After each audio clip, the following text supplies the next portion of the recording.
See, go to dsa.org, I think is where it is. It calls for putting large corporations under public ownership.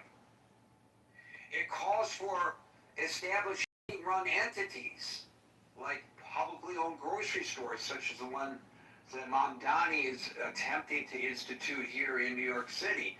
You know, it's interesting because grocery stores, and we all know there's a pinch there, but grocery stores operate on a very narrow margin. They are generally not exploitative, especially in communities where there is competition. So there are concerns among the grocery store owners. They may be put out of business. Fine, the Democratic Socialists would say, because capitalism is not properly serving the community. So there's a big difference there. There's a difference in their health care and social safety net approaches. The traditional Democrats are big supporters of the Affordable Care Act. They want to lower prescription costs. They want to introduce a government-run public option, but alongside private insurance. The Democratic Socialists want to eliminate completely private health insurance in favor of a single-payer, government-run Medicare for all type system.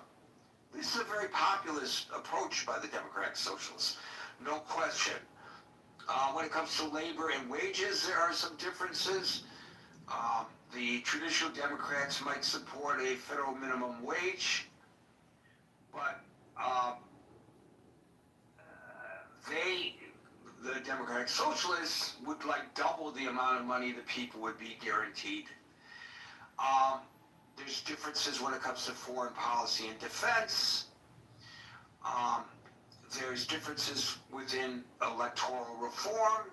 You can read it all. I don't want to get into all the nuances. So the Republicans, of course, are seizing on all of this populist movement. And they're sometimes painting with a wide brush and interchanging the terms socialism and communism. And I think that's very emotive on their part, without question.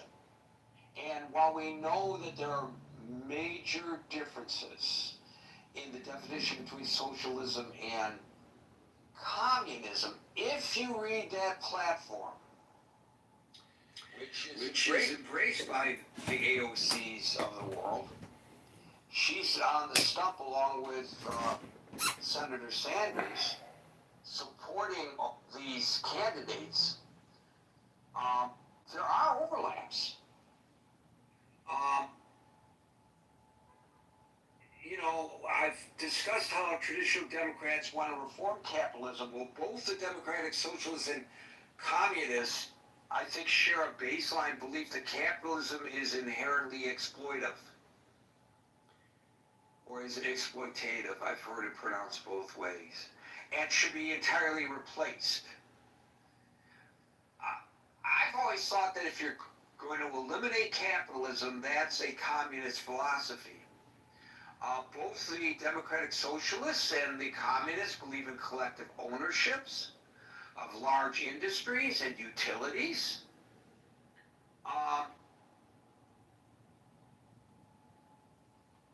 Things like that. So there are overlaps. So the question here is, and I don't think it's happening yet, if you look at the number of Democratic Socialists or people who support their philosophies, it's a minute number of people within the Democratic Party. But I think when you look at this poll today, we would be remiss not to consider the possibility that there is a shift going on in the Democratic Party. Now, we know that oftentimes small changes start with big bravado proposals. So because the Democratic Party has this big tent philosophy, there might be some accommodations and things might just inch in a direction that many people may find palatable. And it doesn't necessarily mean that the words that come out of the mouths of these folks and what is published in their platform is anything close to what might occur with the Democratic Party. But you know, there were those who scoffed when the Tea Party was formed, which was a precursor to what we now know as MAGA. And they controlled, right now, the Republican Party. So there was a major shift in the Republican Party where traditional conservatives are on the outside looking in. Cindy McCain, and one would argue that Cindy McCain and her husband were Republican royalty, is actively campaigning for a Democratic candidate in Arizona right now. So that shows that there is a major schism in the Republican Party. I think it's prudent for us to discuss today whether the Democrats are making a shift within their party not dissimilar to that the Republicans made in a different direction. And I think it would be interesting to explore how this might affect elections even in the short term. Because we know the Republican pundits are seizing upon this, and they're trying to scare the bejeebers out of voters as we approach the midterm elections. And hey, your job, if you're a party operative, is to, by whatever means necessary, convince people to vote your way. So just because they say that there's going to be a major shift to the left, or there is one in the Democratic Party, doesn't necessarily mean it's true, but it could be an effective means of campaigning. So all of this might affect campaigns as we approach November. I don't know, but it's something to consider, and certainly it's something the Republicans have considered because they're exploiting it. And I use the term exploiting not in a negative sense. They're seizing an opportunity here. So with that, I will open it up to y'all. I don't know whether Alan is with us on this or not. Alan? Yes, I am, sir. How are you? Okay, Alan, followed by Scott. Thank you very much for your introduction, Gary. As usual, it's perfect. Let me take the opportunity. I cannot figure it out how to tell hello to Liz. She comes in here quiet, she leaves. But anyway, back to the topic. I don't think so, Gary. It's a shift in Democratic Party. Democratic Party got pregnant, but the wrong idea because they were more adapted to the different idea. Republican, these are all my own opinion. Nobody, it doesn't attach to anything. This is my intakes is after living 50 years in the United States, seeing a good glory days, and now I'm seeing it more and more. It bring to my mind a friend of mine went to Iran, he got married, brought his wife here. In the week when I saw her, she told me this. She says, I see the future of United States. It's going to be just as bad as Iran. I don't know how she comes in with that. I was laughing at her back then. I said, there is no way, but unfortunately I see it is going that direction. And not that extent, but it's going that direction. These new, which there is a part is growing inside the Democratic, they call themselves Social Democratic. These people have a very, very dark plan for the United States. Take my words. I don't have any way to prove it to you, but this experience, the knowledge I have, it gave me this indication. The four, especially in the Congress, they are bound to bring these great nations down. There is nothing in it. Mamaduni in it, I don't know what he has proved what he has done in New York to prove this guy is the enemy within and no one else. Chuck Schumer is another enemy within. I always believe no one has the guts to attack us from outside. No one. But they send the enemy to grow under our skin and they go in. So be aware of these. Baby, it's inside the belly of Democrat and it's growing. And when it's a monster, it's gonna pop out and only God can save us. Right? Thank you, Alan, and it's always great, to hear from a perspective of somebody who has seen similar changes in their home countries. That's the beauty of our gatherings here. We get so many different perspectives. Thank you, Alan. We'll go to Scott, followed by. Yeah, Gary. Hey, nice to talk to everybody. I'm on the stationary bike right now because 1 Timothy 4:8, the Apostle Paul says physical training is of some value. So eating scriptures today, multitasking.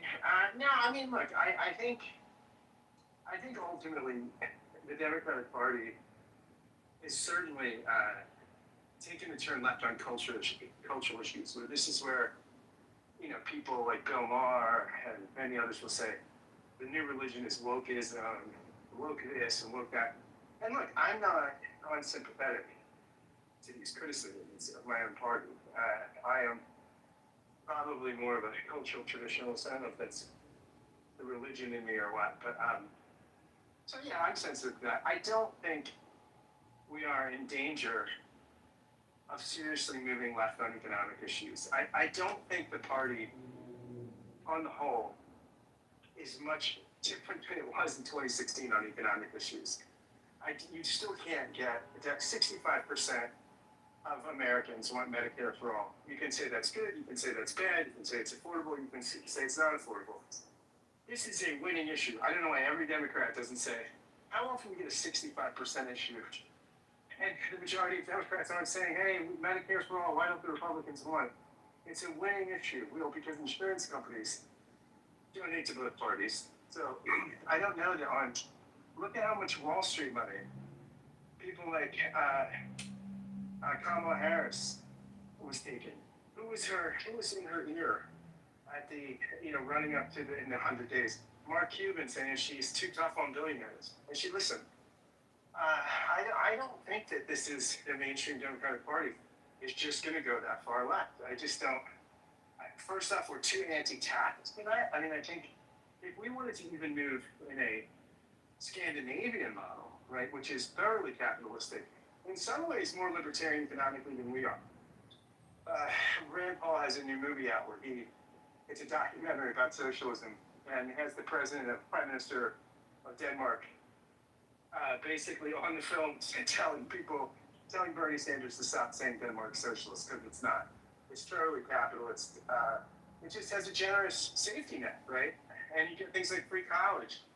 But people pay for that, right? I mean, the average Scandinavian, it's not like here where, Mitt Romney said 48% of people pay most of the taxes.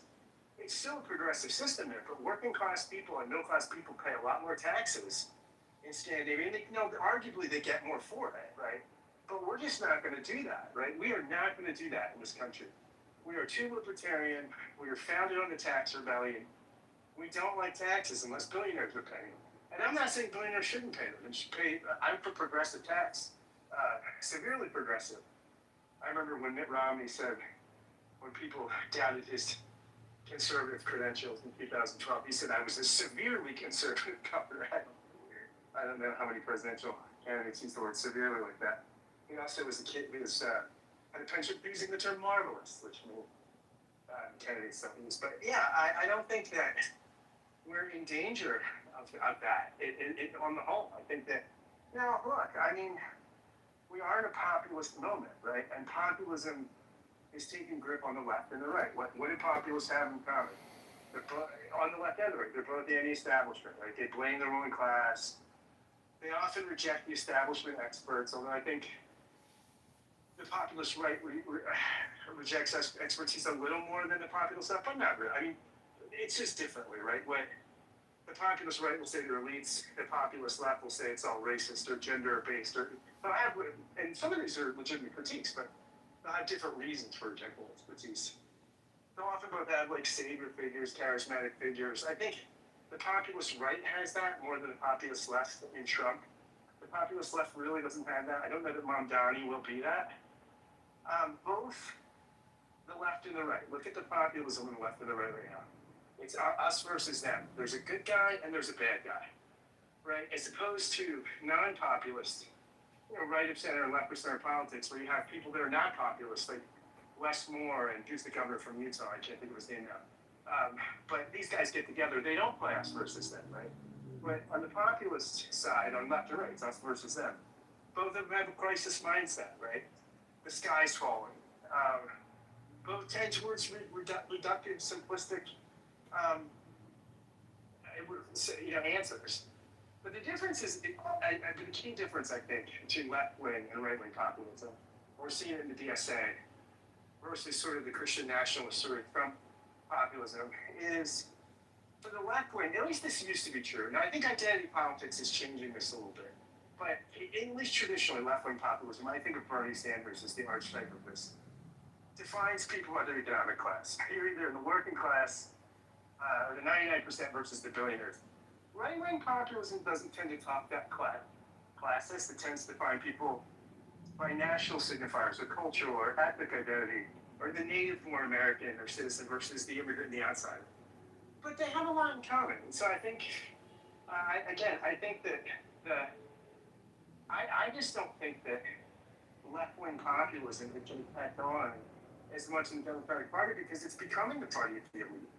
Right? It's funny that Trump wants to take away, the whole SAVE Act, right? Well, more Democrats than Republicans, right? In the states that are lowest in passport possession are all red states, and the states that are highest, the cosmopolitan jet setters, they're all blue states.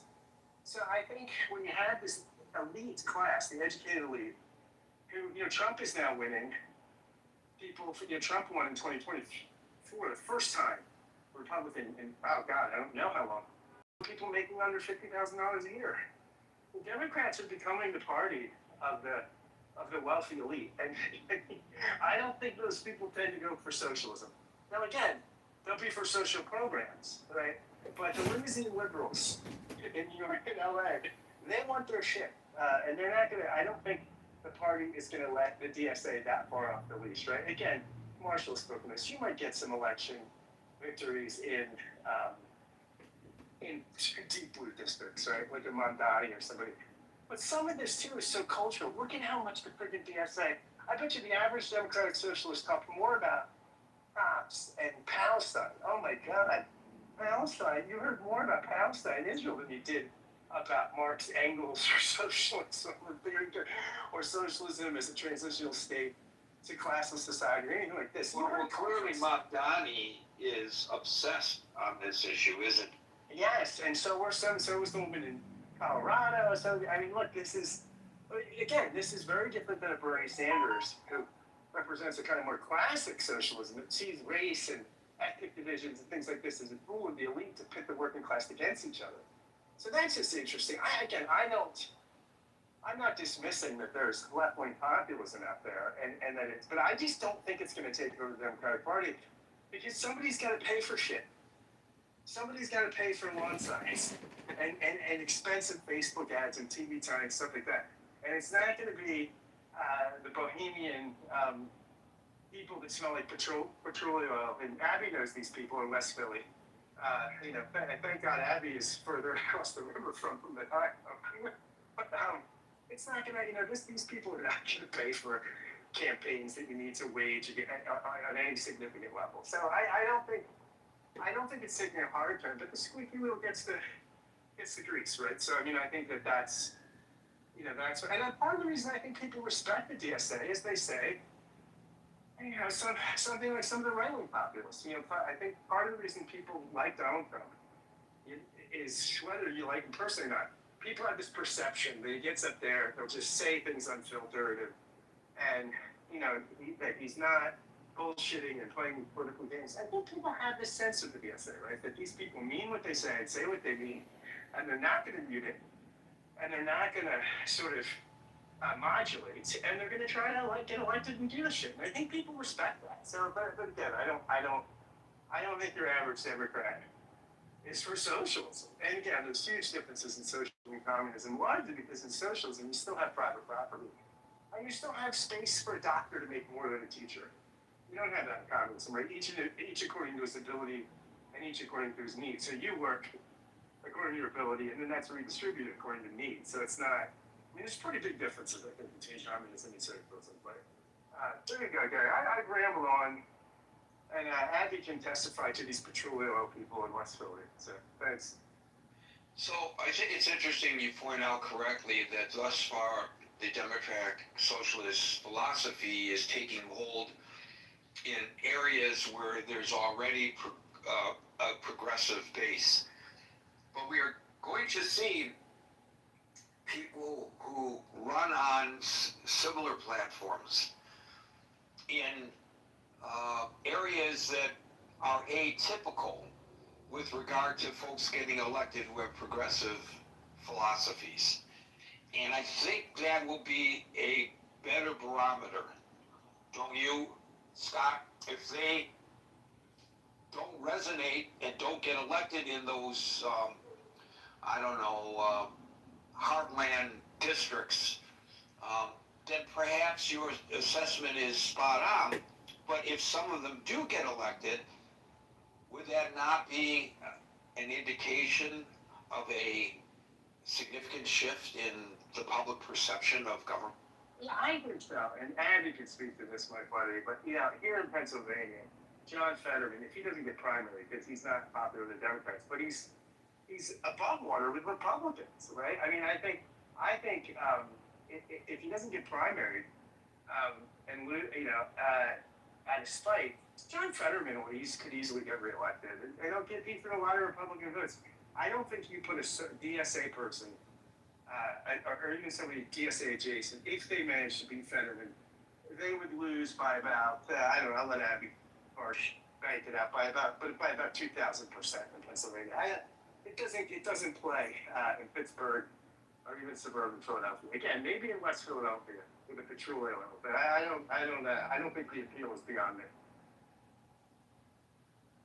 So is West Philly like the Upper West Side of Manhattan?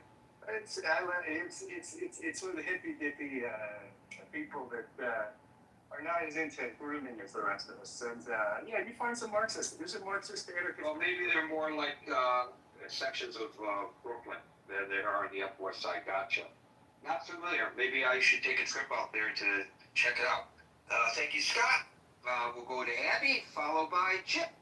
Okay, so a quick understanding of West Philly, it's where University of Pennsylvania is, and also somewhat Drexel. And so it's attracted a lot of intellectuals over the years, but I wouldn't liken it to the west side of New York. And actually, in the Jewish community, we're dealing with a very bad renegade temple that's there, with a rabbi that is an anti-Israel, very, very strongly so. Are these the Reconstructionists, Abby? Yeah, I can't even, I'll start to get upset if I start talking about it. I mean, it's got the whole community whacked. But not to talk about West Philly, but I agree with Scott. Fetterman probably will get primary. The question is whether he'll run as an independent or stay, as a Democrat. And I agree with Scott in that state. I don't see a DSA person taking control. I did want to, you're going to be shocked that I'm going to talk about this, but I actually wanted to point out, as a Republican, I want to point out the good Democrats. And the Democrats, and I wish there were more, and that's the point I want to make, of the 15 members of Congress that signed a pledge, and it was called the Promise to America. It was put together by Tom Suozzi and Adam Gray. There were several issues. I mean, there's the signatories. You can Google and read them. Josh Gottheimer was a signatory. My congresswoman was a signatory. And it was a statement from moderate Democrats. Basically, you can read it, it's not that long, I'll put it in the chat, but it was capitalism over socialism, and fostering a more competitive economy, safety and secure borders, and talking about having a proper immigration system and safe borders, fiscal responsibility, and free speech, but in embracing moderation and democratic pluralism, and rejecting political extremism. It goes on with other subjects in the Pledge to America. I think what's important is to see that it was only 15 members of Congress that signed this, and many might have been concerned in their re-elections how things will be perceived. I do agree that the Israel-Palestine issue has become so front and center, and I agree with also what I'm thinking about what you just said, Gary, because places like Michigan are really going to be the litmus test, not a district in Colorado that's a plus 50D district, but more so the state of Michigan, and to see how someone like Haley Stevens, who is a moderate Dem, is going to play out against a DSA very, very strong proponent against Israel, and making that subject front and center for the DSA. I live in a state that our federal representatives, but for one, are all Democrats. Our two senators and our members of Congress, they are all moderates. And the DSA at one point took over our state party. At that time, one of our senators was up for re-election. She pulled her money out of the state party and said she wanted no connection with it whatsoever. Basically, all the federal representatives pulled away from the DSA-controlled state organization until finally they voted those people out. And as a result of voting them out, the state Democratic Party reflected more what the representatives are like. So and again, that's in Nevada and what happened here. But there are pockets and areas that it has taken over, and it's of great concern. I mean, even in our state, there's a few that got through in the primary, and we're going to have to deal with them in the general. From a Republican standpoint, I mean, some Republicans see it as a gift because they see it as an easy win against these policies, especially the very extreme ones that believe in no military, no police, no prisons. I mean, you go through the list of some of these positions that they've taken, and it may bode well in those areas in Manhattan or in Colorado, or even where Rab won in West Philly, but it won't bode well, I think, nationally and in the middle of the country. I don't see it. What's going to be interesting, and I don't know, someone is going to have to help me when this election is, the Cori Bush, Wesley Bell election, which is also going to be a test in St. Louis as to whether someone who's DSA running solely on the issue of the Jews and Israel will be I don't even know if I'd call him a moderate. August 4th, I just looked it up, August 4th. Yeah, so I think that's also going to be a test of it. I think you really have to look around the country at these primaries in the more central part of the country, but from the Republican standpoint, on those races, it's in where it's not a D plus 12, but it's a more